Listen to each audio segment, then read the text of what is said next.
Muszę powiedzieć, że jeszcze jedno miałam zabawne wydarzenie w Bibliothèque Nationale, mianowicie to było już w okresie, kiedy zaczęłam się zajmować Apollinerem.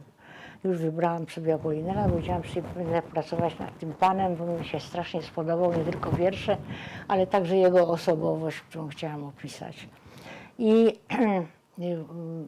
no, nie da się ukryć, że Apollinaire bardzo się zajmował różną literaturą. Między innymi literaturą bardzo nieskromną, która właściwie była na indeksie.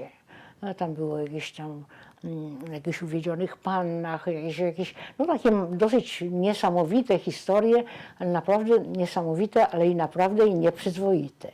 Otóż ja jednak, badając Apollinera, postanowiłam, że ja się muszę zapoznać z tym, ale nie ma powodu, żebym ja to zostawiła. No i wypisałam rewersy.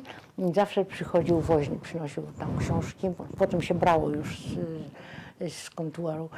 Przyszedł woźny, taki troszkę zafrasowany i mówi, czy to pani Hartwig? Tak.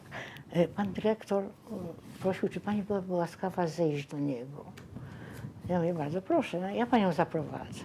Zaprowadził mnie do dyrektora, który też tak się trochę kręcił jakoś na tym swoim siedzeniu, bardzo był miły i z takim szacunkiem, że Polka zajmuje się Apollinerem.